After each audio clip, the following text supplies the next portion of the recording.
Hi guys, welcome back once again. Advice for today's is, pag ginagawa ang iyong baro, ibigay mo. Ganito po yan eh.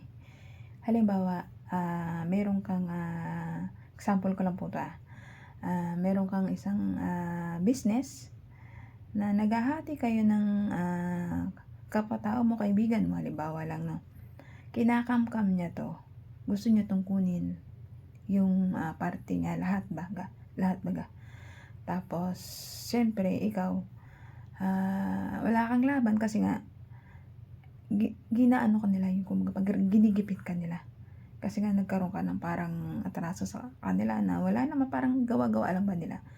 So parang kay ating Inday Sara Duterte, di ba? Ginigipit siya, lahat ginagawa sa kanya, yung magulang niya, tatay niya, dinala sa ibang bansa para gipitin at hindi na ibalik dito sa atin.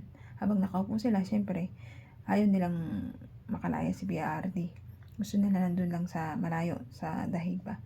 So si Inday, tinataniman nila kung ano-anong kaso. So, yun.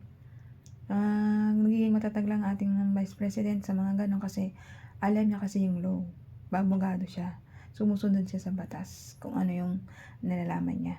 Kaya napakatalino ng ating Vice President kung siya magiging presidente sa 2028, gagaan at unlad ng ating bansa at magkakaroon ng katahimik at kapayapaan ng ating bansa at magiging maunlad. So sa ngayon, tis-tis mo ng ating Vice President dahil may nakaupo pang napakasama. Iniisip lang pagiging makasarili niya para sa kanyang sarili na yumaman siya at agit sa lahat yung mga alporis niya, kaibigan niyang mga elugarte na mayayaman.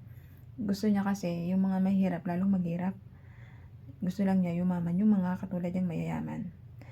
Hindi niya alam yung buwis ng bayan. Lalo tayo naghihirap, lalong mahihirap. Gusto lang sila lang yayaman.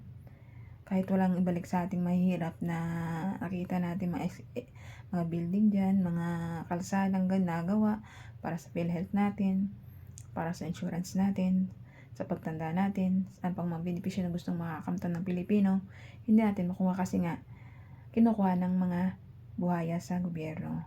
So nakakalungkot man isipin na ganun talaga tayo, ganun talaga ang ating bansa.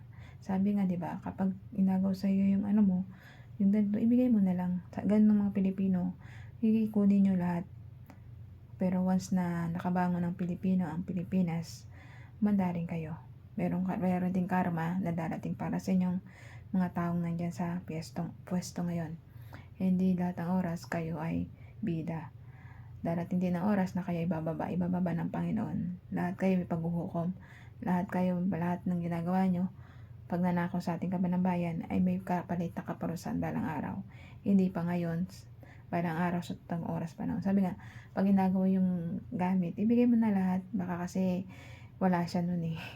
Kung meron ka naman, kaya mo naman bumili ng mga gamit na para sa sarili mo at may sapat kang trabaho at sahod, di bumili ka. Yung mga nangunguha ng mga ganun, sige, ibigay mo na lang yan. Kaya mo pa naman bumili ng mga ganung bagay, di ba? Kaya ikaw, maging mabuting tao, maging maka-Diyos. Palagi magdasal sa araw-araw.